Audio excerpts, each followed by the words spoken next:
नमस्कार दोस्तों, राधे राधे, जय श्री कृष्णा। आज हम पढ़ते हैं जैन धर्म दोस्तों। तो सबसे पहले बात कर लेते हैं जैन धर्म का शाब्दिक अर्थ। अगर हम बात करें तो जैन शब्द की उत्पत्ति हुई है जिन शब्द से, जिसका शाब्दिक अर्थ होता है विजेता। तो ये किस चीज के विजेता हैं दोस्तों? तो ये जिनेंद्र कहलाते हैं। जिन्होंने इंद्रियों पर विजय प्राप्त कर लिए उसे ही हम क्या बोलते हैं? जिनेंद्र बोलते हैं, उन्हें जिन बोलते हैं, और जिन शब्द से बना है जैन। चलिए, तो सबसे पहले हम बात कर लेते हैं जैन धर्म के संस्थापक कौन है, यानी जैन धर्म की स्थापना किसने की है दोस्तों। तो जैन धर्म के संस्थापक है कौन है? आदिनाथ। और आदिनाथ को ही कहा जाता है ऋषभदेव।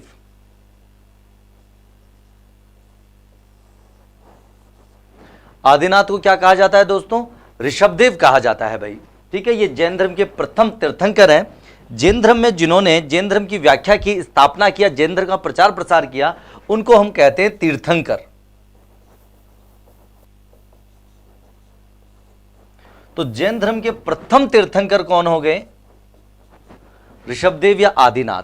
अगर हम बात करें कि ऋषभदेव या आदिनाथ का प्रतीक चिन्ह क्या है दोस्तों, तो ऋषभदेव या आदिनाथ का प्रतीक चिन्ह है वृषभ, मतलब बैल।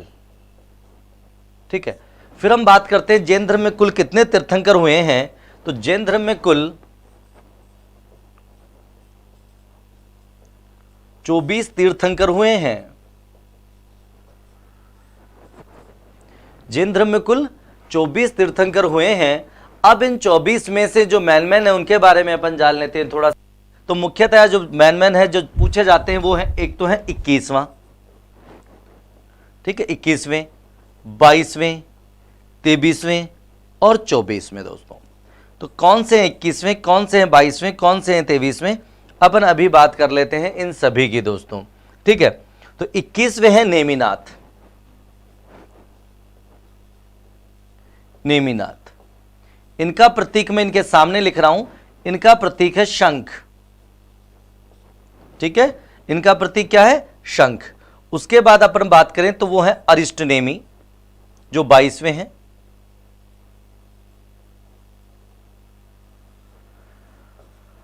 अरिष्टनेमी एकमात्र ऐसे तीर्थंकर हैं जिनका उल्लेख किसमें किया गया है दोस्तों? जिनका उल्लेख किया गया है आपके ऋग्वेद में। अरिष्टनेमी भगवान श्री कृष्ण के समकालीन थे दोस्तों। उसके बाद में बात करते हैं जो 23वें हैं, वो 23वें हैं आपके कौन है? पाशर्वनाथ, जो काफी प्रसिद्ध हैं। और इनका प्रतीक चिन्ह माना जाता है सर्पफण। और 24वें और अंतिम जो तीर्थंकर हैं जिन्हें जैन धर्म का वास्तविक संस्थापक भी कहा जाता है, वो है महावीर स्वामी। और इनका प्रतीक चिन्ह है दोस्तों सिंह। तो महावीर स्वामी को जैन धर्म का वास्तविक संस्थापक कहते हैं। तो अब हम सबसे पहले महावीर स्वामी के बारे में थोड़ा सा देख लेते हैं फ्रेंड्स। तो जैन धर्म और महावीर स्वामी हम हेडिंग लगा सकते हैं।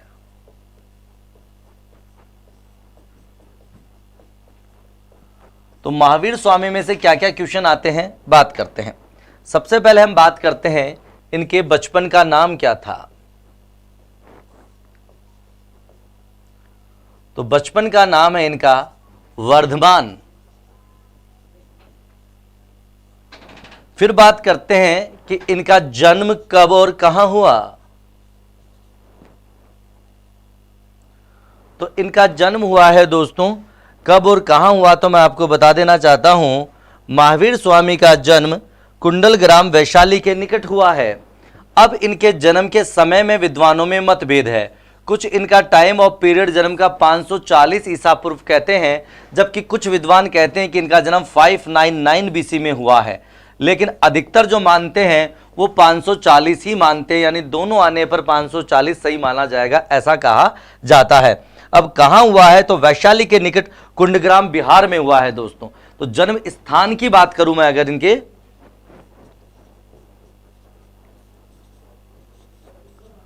तो एक जगह है कुंडग्राम, और कुंडग्राम कहां है? वैशाली बिहार। तो जन्म इनका वैशाली बिहार में हुआ है।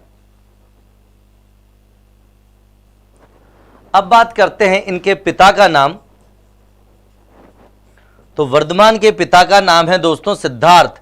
जो महावीर स्वामी के बचपन का नाम था वही वर्धमान यानी कि महावीर स्वामी के पिता का नाम है। और पिता का नाम क्या है इनके का? सिद्धार्थ। इनकी माता का नाम है त्रिशला, जो लिच्छवी राजा चेटक की बहन है। ठीक है, तो ये इनकी माता का नाम हो गया है, पिता का नाम हो गया है। उसके बाद में बात करते हैं और किस किस का नाम पूछ लेते हैं। इनके बड़े भाई का नाम, तो भाई का नाम है नंदीवर्धन।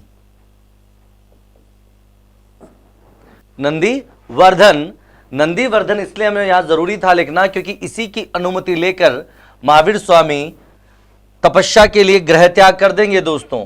ठीक है, फिर बात करते हैं पत्नी। तो पत्नी का क्या नाम था इनकी का देख लेते हैं। तो पत्नी का नाम था यशोदा। उसके बाद बात करते हैं पुत्री का। तो पुत्री का नाम था प्रियदर्शना। ठीक है, प्रियदर्शना का जो पति है, यानी यूं कह दें कि महावीर स्वामी का जो दामाद है, उसका नाम था जामाली। जामाली ही आगे चलकर महावीर स्वामी का प्रथम शिष्य बनेगा और साथ ही प्रथम विरोधी भी बनेगा। जामाली का रिश्ता पहले क्या था इस विवाह से तो मैं बता दूं। महावीर स्वामी की एक बहन है जिसका नाम था सुदर्शना। जामाली इसी सुदर्शना का क्या है भाई? पुत्र है। किसका पुत्र है? सुदर्शना का पुत्र। तो ये पर्सनल डिटेल हो गई है, देख लें। बचपन का नाम वर्धमान है। जन्म 1540 या 540 या 599 ईसा पूर्व में हुआ। कहां हुआ? कुंडग्राम वैशाली बिहार में हुआ। पिता का नाम सिद्धार्थ है, माता का नाम त्रिशला है, भाई नंदीवर्धन है, पत्नी यशोदा है और पुत्री का नाम प्रियदर्शना है, जिसका विवाह इन्हीं की महावीर स्वामी की बहन दर्शना के पुत्र जामाली से हुआ दोस्तों। चलिए, उसके बाद में हम बात करते हैं कि महावीर को की मृत्यु कब हुई, यानी निर्वाण कब प्राप्त हुआ। तो अब इसमें अलग अलग मतभेद है। मैं आपको बता दूं, इनकी मृत्यु हुई थी, निर्वाण प्राप्त हुआ था जब महावीर की आयु 72 वर्ष थी दोस्तों। तो जो लोग 540 मानते हैं उस हिसाब से इनका समय मान लिया जाता है। कब मान लिया जाता है? 468 ईसा पूर्व। और अधिकतर विद्वान यही मानते हैं। पर जो लोग 599 मानते हैं उनके अनुसार 527 ईसा पूर्व में हुआ था। और कहां हुआ था? मृत्यु का स्थान कौन सा था? तो पावापुरी। और पावापुरी कहां है? बिहार में है दोस्तों। ठीक है, तो इस प्रकार से इनका पर्सनल जीवन हो गया है। आगे बढ़ते हैं, फिर हम बात करते हैं गृह त्याग। देखिए, सांसारिक दुखों से द्रवित होकर या सत्य की खोज में जिस प्रकार से महात्मा बुद्ध अपने घर से निकले थे, उसी प्रकार से महावीर भी अपने निकले हैं। लेकिन महात्मा बुद्ध किसी को बिना बताए चुपचाप अपने सारथी और अपने घोड़े के साथ निकल गए थे। घोड़े का नाम बुद्ध के का था कंथक और सारथी था चन्ना या छंदक। पर इन्होंने अपने बड़े भाई से अनुमति ली है और तब ये घर से निकले हैं। तो इन्होंने गृह त्याग कब किया है, बात करते हैं। गृह त्याग किया है 30 वर्ष की आयु में।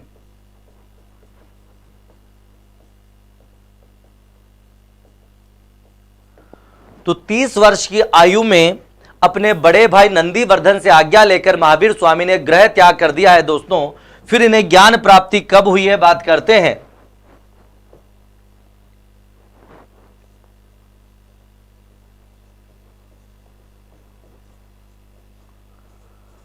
तो महावीर स्वामी को ज्ञान प्राप्ति हुई 42 वर्ष की आयु में।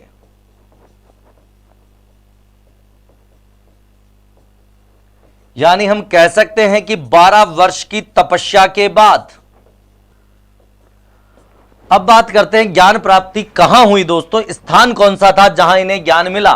तो ज्ञान प्राप्ति का स्थान की बात करें, नदी की बात करें, तो इन्हें ज्ञान मिला है जृंभिक ग्राम में।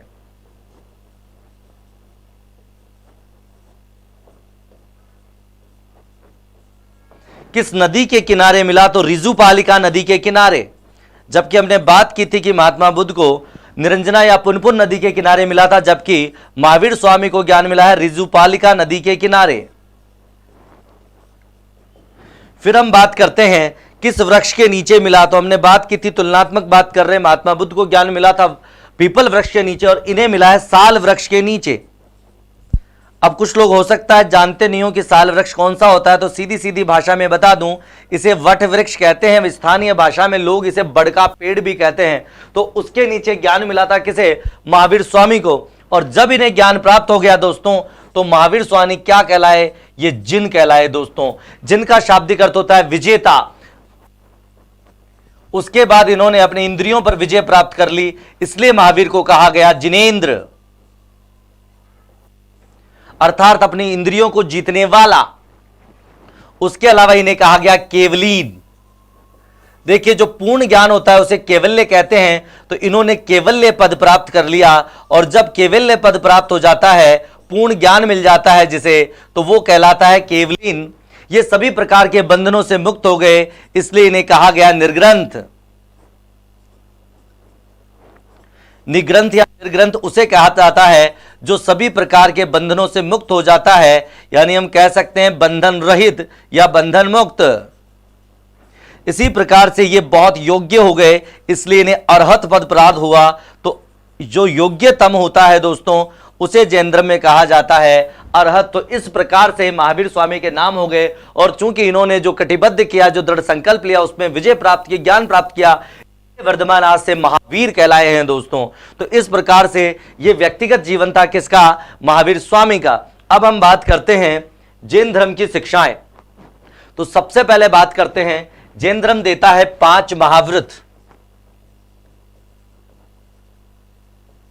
यही महाव्रत गृहस्थों के लिए कहलाते हैं दोस्तों अनुव्रत। ठीक है, तो जो जैन धर्म के सन्यासी हैं उनके लिए ये कहलाते हैं दोस्तों महाव्रत, और जो जैन धर्म में गृहस्थ हैं उनके लिए कहलाते हैं अनुव्रत। क्या डिफरेंस है अनुव्रत और महाव्रत में? अनुव्रत में कुछ शिथिलता दी गई है, यानी कि जो नियम है उनमें थोड़ी छूट दे दी गई है दोस्तों, इसीलिए उन्हें कह दिया गया है अनुव्रत। और जिसमें बिल्कुल कठोरता से उनका पालन करना है वो कहलाते हैं महाव्रत। तो ये 5 कौन कौन से हैं? Let's see, one by one हम बात करते हैं। देखिए फ्रेंड्स, सबसे पहला है सत्य, दूसरा है अहिंसा, तीसरा है अस्तेय, चौथा है अपरिग्रह, और पांचवा है दोस्तों ब्रह्मचर्य।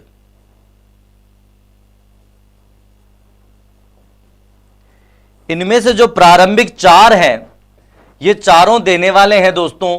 ये चारों महाव्रत दिए हैं, किसने दिए हैं? 20वें तीर्थंकर पार्श्वनाथ ने।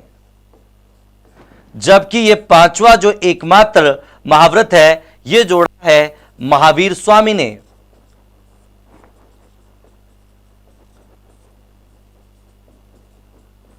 चलिए, तो बात करते हैं वन बाय वन, एक एक को करते समझते हैं कि इनका शाब्दिक अर्थ क्या होता है दोस्तों।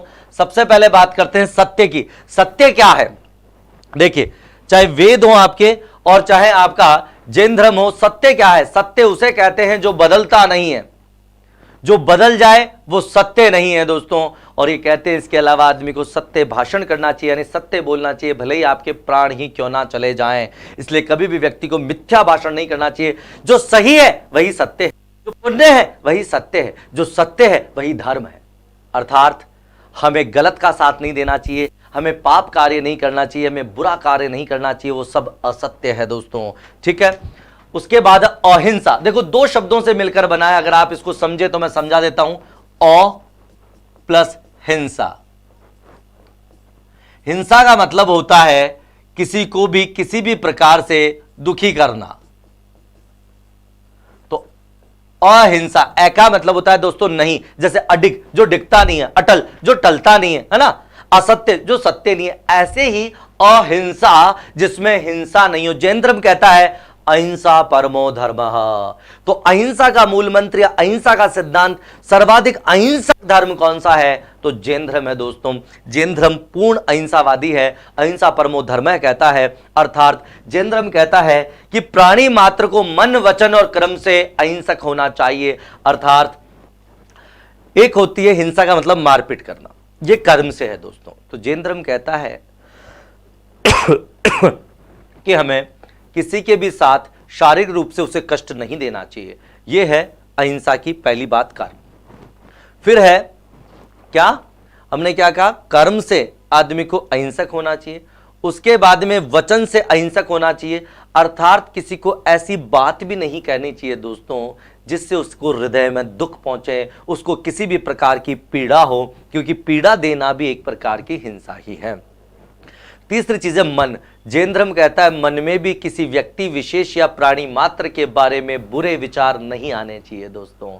इसलिए जैन धर्म कहता है कि मन, वचन और कर्म से मनुष्य को अहिंसक होना चाहिए। यानी ना ही तो किसी के बारे में बुरा सोचना है, ना ही किसी के साथ बुरा करना है, और ना ही किसी को बुरा कहना है। राइट, चलिए फिर है अस्तेय।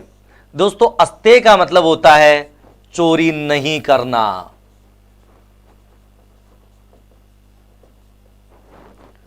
चोरी कहते हैं किसी भी व्यक्ति की कोई भी वस्तु उसकी अनुमति के बिना लेना चोरी की श्रेणी में है दोस्तों।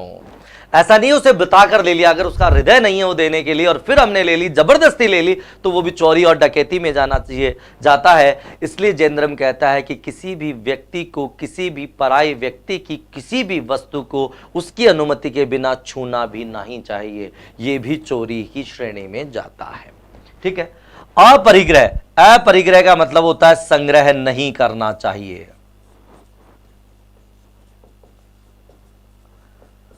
देखिए परिग्रह का मतलब होता है संग्रह करना, इकट्ठा करना, यानी धन या भौतिक वस्तुओं को इकट्ठा कर लेना दोस्तों। अपरिग्रह जैन धर्म कहता है कि जो भी सच्चा जैनी है उसे वस्तुओं से मोह नहीं रखना चाहिए, उन्हें संग्रह नहीं करना चाहिए, उतना ही लेना चाहिए जितनी वो यूज कर सके, और अगर उसके पास एक्सेस है यानी एक्स्ट्रा है, ज्यादा है, तो उसे डोनेट कर दो, दान कर दो, पर उसे इकट्ठा मत करो। आखिरी में है ब्रह्मचर्य। ब्रह्मचर्य का मतलब क्या होता है, कठोर जीवन जीना।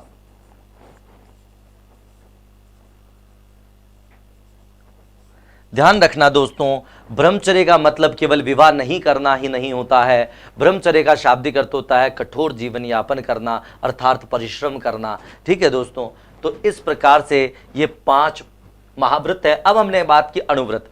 अणुव्रत में क्या शिथिलता दे दी, जैसे सत्य, तो सत्य ही बोलना चाहिए, लेकिन महाव्रत की तुलना में इसमें यह शिथिलता दे दी, अगर आपका फायदा हो रहा और दूसरे का नुकसान नहीं हो तो थोड़ा सा झूठ चलता है। इसी प्रकार अहिंसा, अहिंसा मनुष्य को कभी नहीं करनी चाहिए मन, वचन और कर्म से। ये आपका अणुव्रत हो चाहे महाव्रत, किसी को दुख नहीं पहुंचाना। अस्तेय, चोरी नहीं करनी चाहिए, चाहे आप महाव्रत है चाहे अणुव्रत, चोरी नहीं करनी चाहिए, इसमें कोई शिथिलता नहीं। अपरिग्रह, अपरिग्रह में थोड़ी शिथिलता दे दी, अगर आप व्रस्त हैं तो अपने व्रतावस्था के लिए या उन दिनों के आपकी आजीविका पर संकट आ सकता है, ऐसे समय के लिए आप कुछ संग्रह कर सकते हैं दोस्तों। और ब्रह्मचर्य में छूट दे दी, यानी आप विवाह कर सकते हैं, कुछ भौतिक लाभ अर्जित कर सकते हैं और संतान को जन्म दे सकते हैं। इस प्रकार की शिथिलताएं आपको ब्रह्मचर्य में दे दी। ये 5 महाव्रत थे हमारे पास। उसके बाद हम आगे बढ़ते हैं और देखते हैं जैन धर्म का अगला सिद्धांत है दोस्तों त्रिरत्न। तो त्रिरत्न हम जानते हैं बौद्ध धर्म में भी है, बुद्ध, धम्म और संघ। लेकिन क्वेश्चन आता है त्रिरत्न सिद्धांत का संबंध किस धर्म से है, तो आपको केवल और केवल उत्तर देना है जैन धर्म। तो जैन धर्म के अनुसार त्रिरत्न कौन कौन से हैं हम बात करते हैं दोस्तों। एक है सम्यक ज्ञान, दूसरा है सम्यक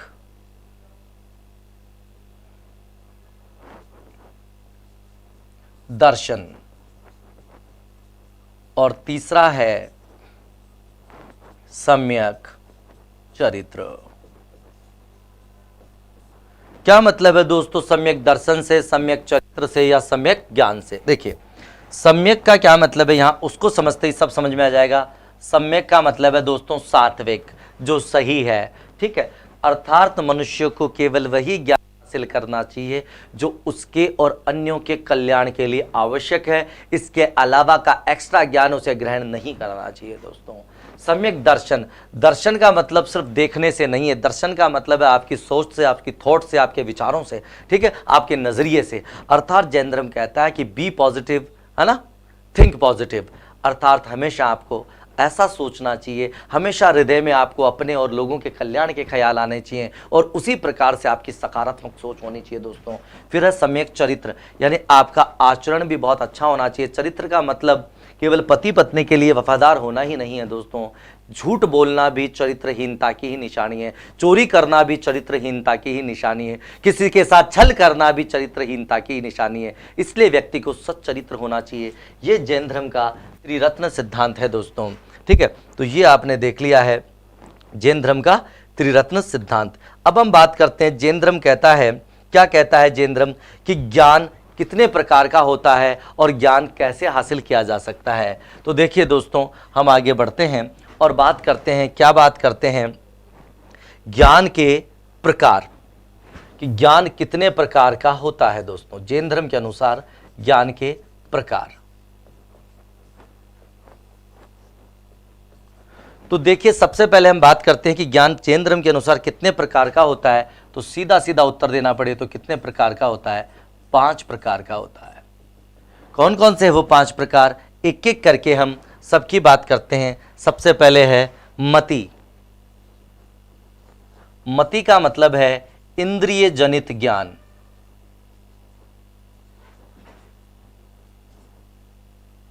कैसा ज्ञान दोस्तों, ऐसा ज्ञान जो हमने 5 इंद्रियों से प्राप्त किया है, उस इंद्रिय जनित ज्ञान को अपन क्या कहते हैं, मति ज्ञान कहते हैं। अर्थात हमने कुछ सूंघ कर ज्ञान लिया, कुछ चखकर स्वाद से ज्ञान लिया, कुछ देखकर ज्ञान लिया, कुछ छूकर ज्ञान लिया। ये सारा का सारा ज्ञान जैन धर्म के अनुसार क्या कहलाता है दोस्तों, ये मति कहलाता है, यानी इंद्रिय जनित ज्ञान कहलाता है। दूसरा है श्रुति। हालांकि देखा जाए तो श्रुति भी मति में ही आ गया है, फिर भी जैन धर्म ने कहा है कि श्रवण द्वारा, अर्थात सुनकर जो ज्ञान हासिल किया जाता है। देखो, मति का मतलब है आंखों देखा, स्पर्श किया हुआ, है ना, और श्रुति का मतलब है श्रवण द्वारा, यानी सुनकर जो ज्ञान हम हासिल करते हैं, वो जैन धर्म कहता है कि वो ज्ञान कैसा कहलाता है, वो श्रुति ज्ञान कहलाता है दोस्तों। उसके बाद में अपन बात करते हैं अवधि। अवधि कैसा ज्ञान है, देखो अब ज्ञान की पराकाष्ठाएं बदलती जा रही है, इसे कहते हैं दिव्य ज्ञान। कौन सा ज्ञान, दिव्य ज्ञान। ऐसा ज्ञान जो हमें सामान्य मनुष्य को प्राप्त नहीं होता है दोस्तों, जो कि साधना करने पर प्राप्त होता है, या योग करने पर प्राप्त होता है, या तप करने पर प्राप्त होता है, या सिद्धि मिलने पर प्राप्त होता है। जैसे पुराने सीरियल्स में अपन दिव्य दृष्टि देखते हैं, ऐसे ही दिव्य ज्ञान होता है जिसमें हमें ईश्वर या उसकी अनुभूति हो जाती है। ऐसे ज्ञान को अपन क्या बोलते हैं, अवधि ज्ञान बोलते हैं दोस्तों। फिर है मनः प्रियाय। ये बड़ी ही खतरनाक बात है दोस्तों, मनः प्रियाय।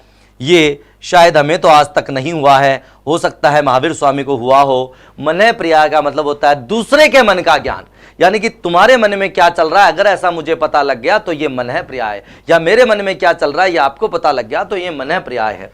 तो इसका मतलब है दूसरे के मन का ज्ञान।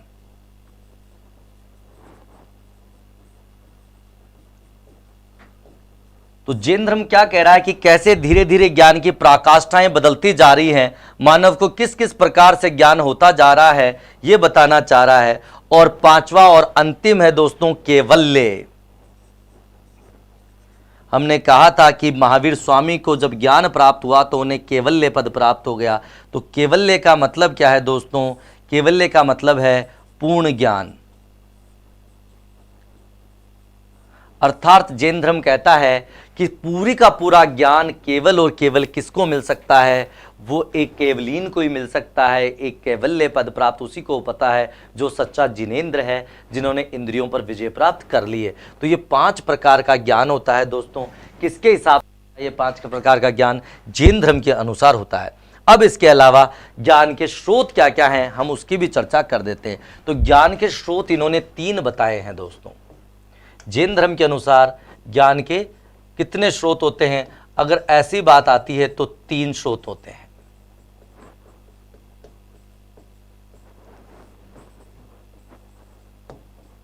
तो कौन कौन से होते हैं ज्ञान के स्रोत, हम 1 बाय 1 सबकी बात कर लेते हैं दोस्तों। एक होता है प्रत्यक्ष,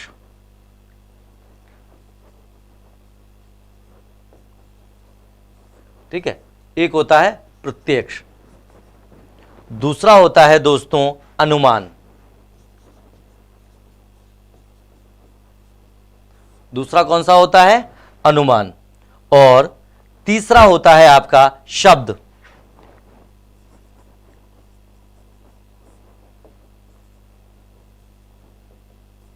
क्या क्या अर्थ है इनके समझ लेते हैं। तो प्रत्यक्ष ज्ञान दोस्तों उस ज्ञान को कहते हैं जो मानव सीधा डायरेक्ट प्राप्त करता है, यानी सुनकर, देखकर, सूंघकर, चखकर या स्पर्श करके जो ज्ञान मिलता है उसे हम प्रत्यक्ष ज्ञान की श्रेणी में कहते हैं अनुमान। अनुमान का मतलब होता है अंदाजा लगाया जाता है हमें कि यार ऐसा हो रहा होगा। हम जैसे बादल देखकर अंदाजा लगा लेते हैं कि शायद आज बारिश आएगी, अनुमान है दोस्तों, अंदाजा है, जरूरी नहीं है आए ही। ठीक है, इसी प्रकार इसी को क्या कहते हैं?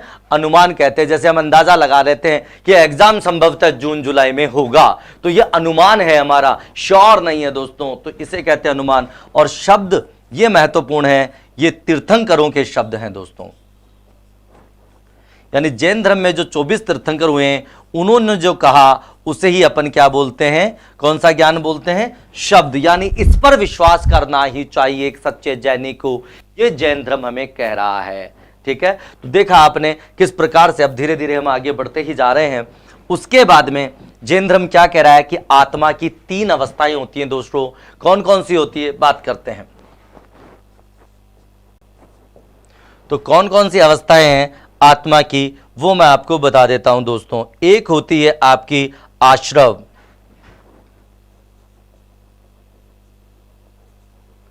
ठीक है, एक होती है संवर, और एक होती है निर्जरा। क्या क्या होती है ये देखते हैं।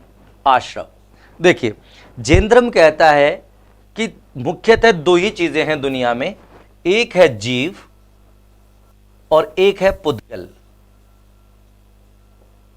यानी हम कह सकते हैं पुद्गल मतलब अजीव, अजीव मतलब भौतिक।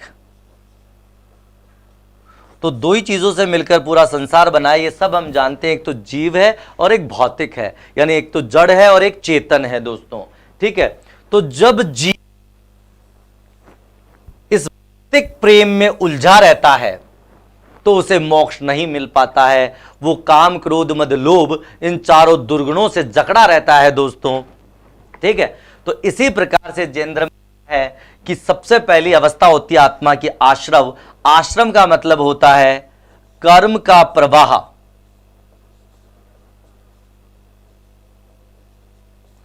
कर्म का प्रवाह जीव की ओर होना। अर्थात कहने का तात्पर्य है कि अभी मानव क्या है, उसका जीव इन भौतिक वस्तुओं में अटका हुआ है, अभी उसे मोह माया है दोस्तों। फिर दूसरी बात होती है संवर, कर्म का प्रवाह रुक जाना।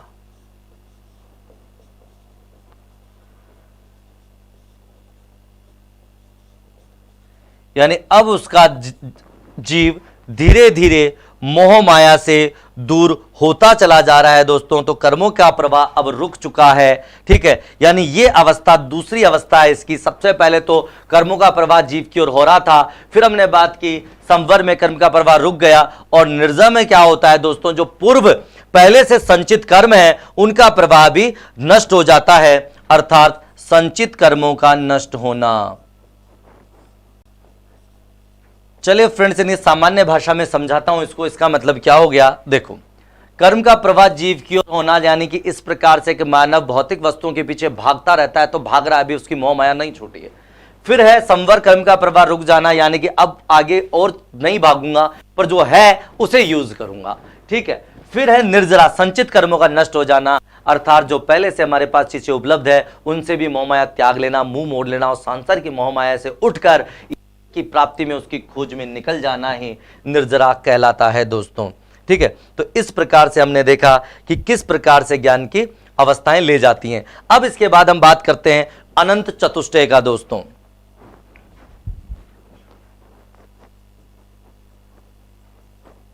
अनंत चतुष्टय ये कहते हैं कि अगर जीव का कर्म का प्रवाह जीव की ओर से रुक जाता है तो उसे अनंत चतुष्टय की प्राप्ति होती है। अर्थात सबसे पहले उसका बाहरी आवरण बात करते हैं तो सबसे पहले उसे क्या मिलना चाहिए दोस्तों, उसे मिलना चाहिए अनंत ज्ञान। चतुष्टय मतलब 4, अनंत ज्ञान मिलना चाहिए दोस्तों उसको। जब ज्ञान मिलेगा उसको, उसके बाद ही दूसरा काम करेगा वो। तो ज्ञान के बाद दूसरी अवस्था होती है अनंत दर्शन, यानी उसके थॉट्स, उसके विचार, उसके सोचने का नजरिया चेंज हो जाता है। फिर है अनंत साहस, फिर उसमें अद्भुत वीरता आ जाती है। वो किसी भी चीज का भय नहीं होता, क्योंकि उसके सत्य की जानकारी हो जाती है। उसे पता है अगर मैं मरना तय है तो ठीक है, डरता नहीं है। और जब उसको ये अवस्था मिल जाती है तो दोस्तों फिर उसके जीवन में कभी भी दुख नहीं होता और अनंत आनंद ही आनंद होता है। इसको अपन इस डायग्राम द्वारा समझ सकते हैं। सबसे पहले बाहरी अवस्था होती है मानव की, कुछ नहीं जानता है वो, लेकिन अब वो जान रहा है। क्या जान रहा है? क्या प्राप्त किया उसने? अनंत ज्ञान। ज्ञान मिला। जब उसे ज्ञान मिल गया तो अब वो क्या दूसरी चीज की ओर बढ़ रहा है, और अब उसे क्या मिल रहा है? अनंत दर्शन।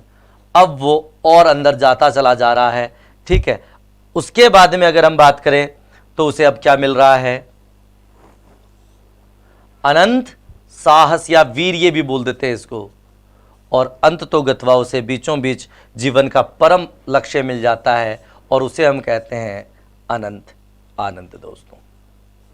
ठीक है, ये जीवन की चरम और अंतिम अवस्था है। इस प्रकार से अनंत चतुष्टय है दोस्तों। ठीक है, चलिए, अनंत चतुष्टय से प्राप्त करने के लिए व्यक्ति को कसायों से दूर होना पड़ता है। तो जैन धर्म में कितने कसाय बताए गए हैं? 4। कसाय का मतलब क्या होता है? दुर्गुण से होता है, यानी बुरी चीजें आदमी को त्यागनी चाहिए। जैसे वेदों में कहते हैं काम क्रोध मद लोभ सकल नरक के पंथ, सुंदरकांड में लिखी हुई ये चौपाई। तो ऐसे ये कह रहे हैं कि किस किस चीज से आपको, तो लोभ से दूर हो जाना चाहिए, मोह से दूर हो जाना चाहिए, माया से दूर हो जाना चाहिए, और आपको क्रोध नहीं आना चाहिए, क्योंकि क्रोध मनुष्य का परम शत्रु है। तो ये 4 कसाय हो गए हैं दोस्तों।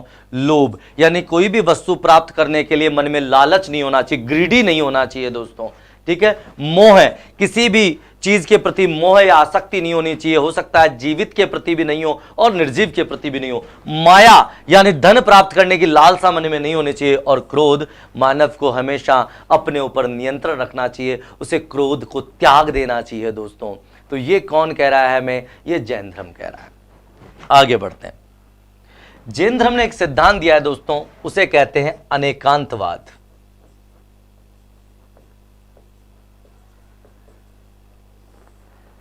इसी सिद्धांत को अन्य भाषा में कहा जाता है शादवाद, और इसी सिद्धांत को हम कहते हैं सप्तभंगीय, क्योंकि इसमें 7 तरीके हैं बताए गए हैं। ठीक है, यानी ये कहना चाहते हैं कि किसी भी व्यक्ति को पूरा ज्ञान नहीं मिलता, वो एक केवलीन को ही मिलता है। ठीक है, इसको बताने के लिए अनेकांतवाद का मतलब होता है कि जैसे बौद्ध धर्म ने तो शून्यवाद दिया था, इन्होंने अनेकांतवाद दिया, यानी एक व्यक्ति के एक वस्तु के अनेक पहलू होते हैं जो सभी को दिखाई नहीं देते हैं। ये केवल और केवल एक केवलीन को ही दिखाई देते हैं दोस्तों। ठीक है, तो इसी को अनेकांतवाद किया। शादवाद इसलिए कहा क्योंकि उन शब्दों के आगे शाद लगा लिए। जैसे आपने सुना होगा 7 है वो, शात आस्ते, यानी शायद, शायद नहीं है यहां, यानी संभव तो वो चीज है। जैसे मैं एक उदाहरण दूं, कोई व्यक्ति है, मान लो रमेश है, वो भारती है, तो रास्ते में मिला तो मैंने कहा यार रमेश है ये तो मेरा स्टूडेंट है। लेकिन उसका मित्र मिल गया, दोस्त मिल गया वहीं, वो कहेगा नहीं सर, रमेश आपका स्टूडेंट होगा पर ये तो मेरा दोस्त है। दूसरा पहलू, इतने में उसका बेटा आ गया, रमेश क्या कर रहा है आप, पिता आ गए उसके। तो मैंने कहा भाई जी आप इसको क्यों डांट रहे हो, तो मेरा स्टूडेंट है। बोला नहीं नहीं भाई साहब ये मेरा बेटा है। इतने में उसका जवाई आ गया, अरे रमेश जी कैसे हैं आप, यानी जवाई ससुर जी आ गए और ससुर जी कह रहे हैं अरे रमेश जी कैसे हैं आप। तो हमने कहा कि भैया आप इतने सम्मान से कैसे बोल रहे हो, ये कौन है। बोले ये मेरा जवाई है। तो कहने का मतलब आदमी एक ही है पर उसके पहलू अलग अलग हैं। और उसे अब वो कैसा है, एक टीचर समझता है कि एक बच्चा है जो थोड़ा बहुत पढ़ता है, ज्यादा नहीं पढ़ता है। एक पिता समझता है कि मेरा बच्चा बिल्कुल आवारा हो गया, पढ़ रहा ही नहीं है। ससुर समझता है कि मेरा जवाई तो सर्वगुण संपन्न है, पर उसको हकीकत में कैसा है ये कौन जान सकता है? ये उसका परम मित्र ही जान सकता है। इसी प्रकार से किसी भी वस्तु या व्यक्ति के बारे में पूरी जानकारी एक केवलीन को ही हो सकती है। इसीलिए महावीर स्वामी ने कहा शात अस्ति, शायद ऐसा है, शात नास्ति, शायद ऐसा नहीं है। फिर कहता है शायद आस्ति च नास्ति, शायद ऐसा है भी और नहीं भी।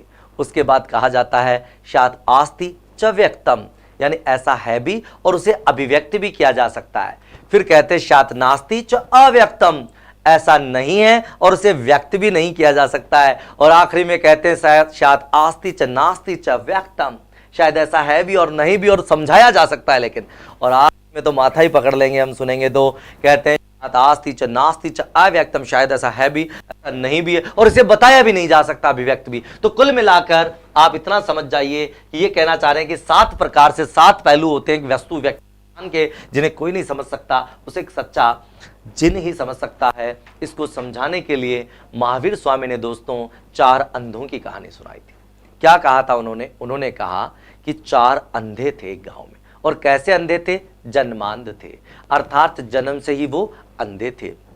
ठीक है, जन्म से ही वो क्या थे? अंधे थे। तो उस गांव में एक हाथी आ गया दोस्तों। महावीर स्वामी क्या कह रहे हैं कि उस गांव में क्या आ गया? एक हाथी आ गया। हाथी आज तक उन अंधों ने कभी महसूस नहीं किया था, कभी सुना नहीं था, देखना तो है ही नहीं, लेकिन कुछ चीजें गांव में रहते रहते लोगों ने सुन ली थी, लोगों से महसूस कर ली थी, तो समझते थे कि ये चीज ऐसी होती है, ऐसी होती है। हाथी आ गया, हाथी आ गया इस गांव में। हाथी आया, क्यों आया है? ये सोचते हैं वो चारों अंधे और फिर जाते हैं कि हम महसूस तो करें आखिर हाथी कैसा होता है। उन्होंने आज तक कभी देखा नहीं, मतलब महसूस भी नहीं किया। तो किसी बच्चे को कहते हैं कि भाई बेटा हमें उस हाथी के पास ले चल। हाथी बड़ा अच्छा था, मारवाड़ी में शाना था। तो उसके पास जाते हैं तो एक ऐसे जमीन में टटोलता है अंधा, तो हाथी का पांव पकड़ में आ जाता है। आपको पता है हाथी का पांव लंबा और खंबे जैसा होता है। तो वो कहता है अंधा कि हाथी तो खंबे की तरह लंबा होता है जितने में दूसरा व्यक्ति ढूंढता है और उसे हाथी की क्या आता है? पूंछ आता जाती है। तो वो हाथी की पूंछ पकड़ के कहता है नहीं नहीं, हाथी तो सांप की तरह होता है, रस्सी की तरह होता है। जितने में एक व्यक्ति के हाथ में ना उसके कान आ जाते हैं बड़े बड़े। वो कहता है नहीं नहीं, हाथी तो केले के पत्तों की तरह, छाजले की तरह होता है। इतने में एक व्यक्ति टटोलता टटोलता उसकी पीठ तक पहुंच जाता है। वो कहता है नहीं नहीं, हाथी तो एक पर्वत की तरह, एक भैंस की तरह बड़ा और भारी होता है। तो यही कहना चाह रहे हैं महावीर स्वामी कि चारों जन्मांधों की तरह ही एक व्यक्ति, सामान्य व्यक्ति की स्थिति होती है। वो वस्तु के प्रत्येक पहलू को नहीं देख पाता है। जिस प्रकार एक आंखों वाला व्यक्ति हाथी को देख और समझ पाता है, उसी प्रकार एक केवलीन ही सभी पहलुओं को देख सकता है, अध्ययन कर सकता है और समझ सकता है दोस्तों। तो जैन धर्म ने वेदों की प्रामाणिकता का खंडन कर दिया। ये वेदों की प्रामाणिकता में विश्वास नहीं करते हैं दोस्तों। ठीक है, तो इन्होंने वेदों को अप्रमाणिक माना है। ठीक है, मोक्ष इन्होंने जीते जी मोक्ष के लिए कहा है। इन्होंने कहा है कि तृष्णाओं का त्याग, यानी तृष्णा और इच्छाएं अगर त्याग दी जाएं, मोह माया सब त्याग दी जाएं, तो जीते जी मनुष्य को मोक्ष प्राप्त हो सकती है। और निर्वाण इन्होंने कहा है मृत्यु को दोस्तों। निर्वाण किसको कह दिया? मृत्यु को इन्होंने निर्वाण कहा है। तो वेदों की प्रामाणिकता का खंडन करते हैं, मोक्ष को तृष्णा या इच्छा कहते हैं। ये लोग जिस प्रकार से हमने बात की थी कि बौद्ध धर्म में पुनर्जन्म में विश्वास करते हैं, जैन धर्म में पुनर्जन्म में विश्वास नहीं किया जाता है दोस्तों। जैन धर्म में क्या नहीं किया जाता है? पुनर्जन्म में विश्वास नहीं किया जाता है। ठीक है, और क्या विशेषताएं हैं जैन धर्म में, आगे देखते हैं। चलिए, अब इसके बाद में अगर हम बात करते हैं जैन धर्म की, तो आगे चलकर जैन धर्म 2 भागों में बट गया दोस्तों, श्वेतांबर और दिगंबर।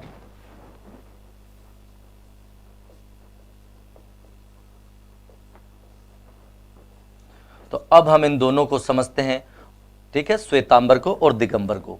इसी प्रकार जैन धर्म में कहते हैं कि जो सच्चा देनी है वो युद्ध नहीं करेगा, युद्ध करने को मना किया है। कृषि के लिए भी मना किया है, क्योंकि कृषि में भी कई जीव जंतु मृत्यु को प्राप्त हो जाते हैं और अहिंसा करनी नहीं है, हिंसा करनी नहीं है, अहिंसक रहना है। प्राणी मात्र को नहीं मारना, व्यक्ति ही नहीं जीव जंतु को भी नहीं मारना। तो अब हम बात करते हैं श्वेतांबर और दिगंबर की दोस्तों। इसको समझने में आपको ज्यादा प्रॉब्लम की जरूरत नहीं होगी, क्योंकि हमने बौद्ध धर्म में पढ़ा है हीनयान और महायान। तो अगर हम इन शब्दों के अर्थों की बात करें दोस्तों, तो अंबर का मतलब होता है वस्त्र और श्वेत का मतलब अर्थात वे जैन धर्मावलंबी साधु जो श्वेत वस्त्र धारण करते हैं वो क्या कहलाते हैं? श्वेतांबर। दिक् का शाब्दिक अर्थ होता है दोस्तों दिशा, और अंबर का मतलब होता है वस्त्र।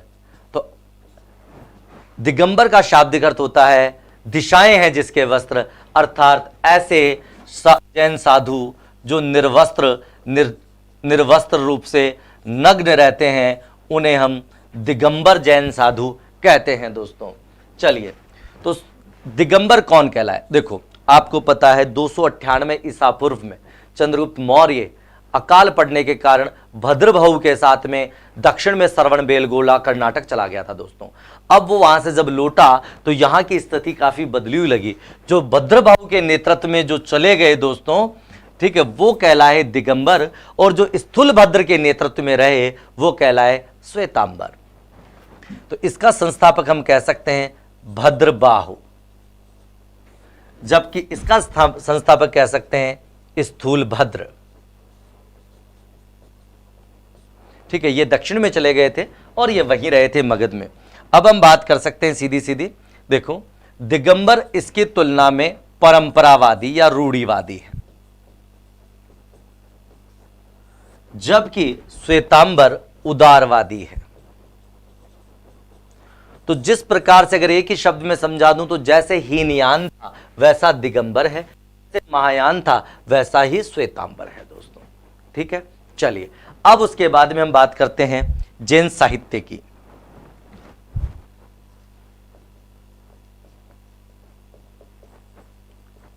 तो जैन साहित्य दोस्तों प्राकृत भाषा में लिखा गया है, जबकि हम जानते हैं कि बौद्ध साहित्य पाली भाषा में लिखा गया है। जैन साहित्य को फ्रेंड्स आगम साहित्य कहते हैं, और आगम में मुख्य रूप से आते हैं क्या क्या आते हैं? 12 अंग, 12 उप अंग जिन्हें उपांग कहते हैं, और 6 छेद सूत्र। तो ये मुख्य रूप से हैं जैन साहित्य के अंतर्गत दोस्तों। ठीक है, तो इस प्रकार से अब एक ही क्वेश्चन बचता है, जिस प्रकार से बौद्ध संगतियां हुई क्या जैन संगतियां भी हुई? जी, उतनी व्यापक लेवल पर तो नहीं कह सकते हैं, पर हां हुई। कितनी हुई? 2 हुई। कब कब हुई बात करते हैं। पहली हुई दोस्तों लगभग 300 ईसा पूर्व में। कब हुई? लगभग 300 ईसा पूर्व में हुई है। ठीक है, कहां हुई है? पाटलिपुत्र में हुई है। ठीक है, स्थान कौन सा है? पाटलिपुत्र है। किसके शासनकाल में हुई? तो हम ये कह सकते हैं कि चंद्रगुप्त मौर्य के काल में हुई, जबकि चंद्रगुप्त मौर्य दक्षिण जा चुका है दोस्तों, बिंदुसार को शासक बना चुका है। तो चंद्रगुप्त मौर्य या बिंदुसार भी यहां आ सकता है, लेकिन ये ज्यादा पूछते नहीं है, और चंद्रगुप्त मौर्य ही उत्तर देना है हमें। क्यों देना है? क्योंकि बिंदुसार आजीवक धर्म का अनुयायी था, जबकि चंद्रगुप्त मौर्य ने क्या, कौन सा धर्म अपनाया था? आपका जैन धर्म। इसलिए 300 की जगह जगह कई बार एग्जाम में 298 BC भी आ जाता है दोस्तों। ठीक है, तो ये प्रथम जैन संगति थी। द्वितीय जैन संगति कब हुई? तो द्वितीय जैन संगति हुई 512 ईस्वी में। कहां हुई? वल्लभी में हुई। वल्लभी कहां है? आज गुजरात में है। ठीक है, अब बात करते हैं इसकी अध्यक्षता किसने की? दोनों संगतियों की। तो अगर दोस्तों दोनों ही संगतियों की अध्यक्षता के बारे में आपसे पूछ लिया जाता है तो मैं आपको बता दूं, पहले वाले की थी स्थूलभद्र। क्या नाम है? स्थूलभद्र। और स्थूलभद्र का साथ दिया था संभूति विजय ने। और मैं आपको बता दूं दोस्तों, इसी में जैन धर्म श्वेतांबर और दिगंबर 2 भागों में लगभग बढ़ चुका है दोस्तों। ठीक है, बिल्कुल बढ़ चुका था श्वेतांबर और दिगंबर में। कौन सी संगति में? प्रथम बौद्ध संगति में। ठीक है, दूसरी 512 ईस्वी में वल्लभी गुजरात में हुई। जो भी इस इस धर्म में जो बुराइयां आई, उन बुराइयों को दूर करने के लिए ये जैन संगति हुई थी। और इसमें जो अध्यक्ष थे वो कौन थे? उनका नाम था देवर्धि क्षमा श्रवण। देवर्धि क्षमा श्रवण, इन्होंने अध्यक्षता की थी दोस्तों। तो इस प्रकार से मुख्य तथ्यों के साथ आपका जैन धर्म पूरा होता है। अगली क्लास में अगले टॉपिक के साथ फिर मिलेंगे, तब तक के लिए विदा लेता हूं। जय हिंद, जय भारत।